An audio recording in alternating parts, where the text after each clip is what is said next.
Hello दोस्तों, आपको प्रेम explanation channel में आपका स्वागत है।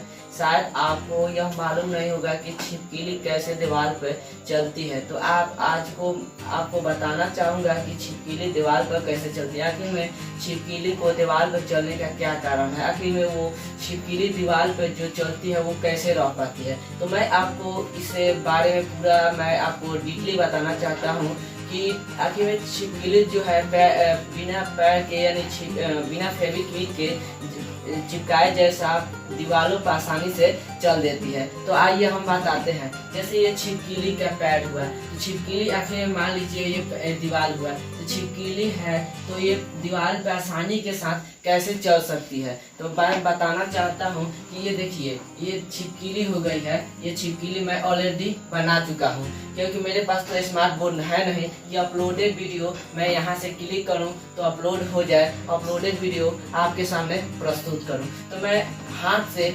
छिपकली को बना दिया हूँ। चलिए यहाँ पे थोड़ा 2 मिनट फोकस कीजिए। यहाँ पे जो छिपकली का पैर होता है, तो देखिए यहाँ पे वो इसका मेन रीजन है छिपकली जो दीवार पे चल पाती है। इसका मेन रीजन है कि घर्षण ये तो मुख्य बात है, ये तो मुख्य रीजन है कि घर्षण। अगर छिपकली को शीशा पर कह दिया जाए चलने के लिए, तो शीशा पर नहीं चल पाएगी। क्यों? क्योंकि वहाँ पे घर्षण नहीं होता है। अगर घर्षण नहीं होता है तो घर्षण के कारण नहीं चल पाती है। अगर इसमें एक और बात मुख्य रूप से कहा जाए तो गुरुत्वाकर्षण भी मुख्य इसमें भूमिका निभाता है। तो इन सब के बावजूद भी इनके जो एक गुण होता है पैरों में, इनके पैरों में एक मोटेदार एक गद्दी होती है जो चमड़ों का बनी होती है, जो इस प्रकार की रचना जैसा होती है, जो जिग-जैग आप जानते हैं, जिग-जैग जैसा रचना होती है, जो शायद इस प्रकार ये मान लीजिए ये पैर हो गया, ये इसका पैर हो गया, तो इसमें कुछ मोटा चमड़ी का रहता है। तो उसी के सहारे जो दीवारों पर घर्षण होता है, इधर उधर थोड़ा सा छिद्र होता है, उसी में इसका जो चमड़ा होता है वो फंस जाता है, जिसके कारण वो आसानी से दीवारों पर ये रेंग पाती है। जैसे यहाँ पे ये छिपकली हो गया, ये इसके मोटे पैर हो गया, ये दीवार हो गया, ये चल पाती है इसके कारण। मान लीजिए यहाँ पे हम जिग-जैग जैसा दीवार बनाए, तो ये क्या करता है, पैरवा में जो गद्दी होता है मोटेदार, वो गद्दिया क्या करता है, जो बीच में दीवार में जो खाली जगह होता है ना, तो उसमें ये अच्छा से यानी कि उसको कैप्चर कर लेता है, यानी कि उसमें जो छिद्र होता है उसमें पकड़ लेता है। जैसे मैं बताता हूँ कि रेगिस्तान को ले लिया जाए। रेगिस्तान में बालू होता है, बालू के कण होता है, यानी कि उसमें ऊंट आसानी के साथ चल देता है। क्यों?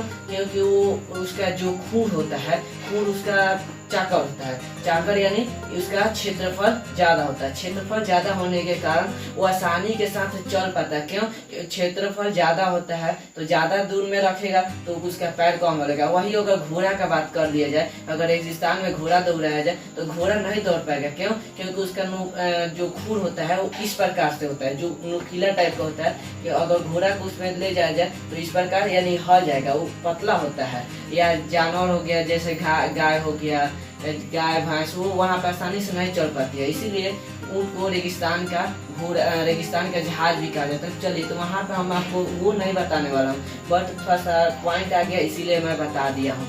तो मैं बता रहा हूँ छिपकली आखिर में दीवार पर क्यों चलते हैं। तो मैं बताना चाहता हूँ कि ये मान लीजिए छिपकली हो गया, ये दीवार हो गया, तो जो इसका पैर है ना, इसी में फंस जाता है, जिसके कारण ये छिपकली आसानी से चल पाती है। और ये एक बच्चा मेरे से बोला कि आखिर भैया बताइए कि छिपकली एक कोना से दूसरे कोना पर छलांग मारती है तो वो क्यों नहीं गिरती है। आप तो बोले कि छिद्र होता है, तो वो बोली कि मैं बोला उनसे, देखो भाई, ये जो आप बोला कि मान लो ये एक कोना है, मान लो ये एक कोना है, ये एक कोना है, तो मैंने देखा कि यहाँ से एक छिपकली छलांग मार दी तो नहीं गिरी। मेरे से एक छोटा बच्चा पूछा, तो मैंने सवाल उसको बताया कि देखो भाई, ऐसा बात नहीं है।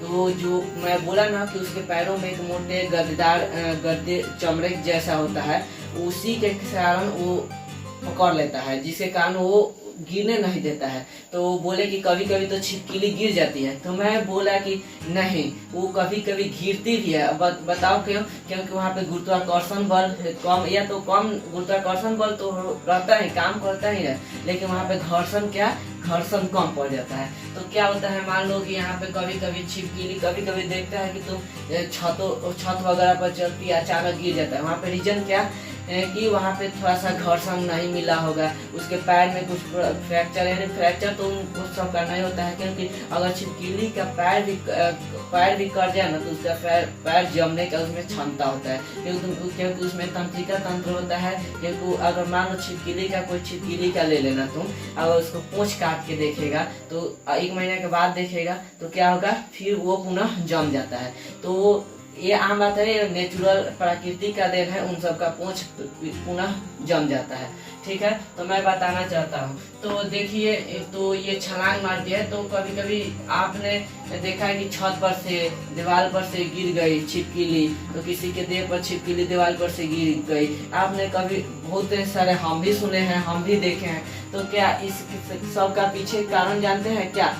घर्षण उन सब के कभी कभी काम नहीं करता, यानी पैर भी उन सब का जो होता है। मान लो हम लोग का रैकरिंग होता है, जो आजकल फिंगरप्रिंट है ना, मान लो किसी का फिंगर नहीं उठाता है, ये बात सत्य है कि किसी का फिंगर भी नहीं उठाता है। क्या आप लोग कभी बैंक में गए हैं ठेपा देने, यानी कि पैसा उठाने? हाँ, अवश्य गए होंगे, क्योंकि कभी देखे होंगे कि कभी फिंगर नहीं काम करता होगा, तो बैंक वाला बोला जाओ भाई अच्छा से हाथ साफ करके आओ, क्योंकि आपके हाथ में क्या बैठ गया होगा, कचरा, यानी कि क्या, गंदा। तो इसके कारण हम लोग का फिंगर, यानी कि इसमें रेकरिंग होता है, तो ये भर गया होता है, तो वही काम नहीं करता है। क्यों? क्योंकि घर्षण है, तो घर्षण नहीं रहेगा तो काम ही नहीं करेगा। तो वही छिपकली जो कभी कभी छतों पर से गिर जाती है, तो गिर जाने का मुख्य रीजन क्या है कि घर्षण कम हो जाता है। तो घर्षण कम हो जाने के कारण छिपकली गिर जाती है। तो हम बताना चाहते हैं कि छिपकली का मुख्य कारण क्या है, घर्षण, और उसके पैर में एक मोटेदार गद्दी होती है, जिसके कारण वह दीवारों पर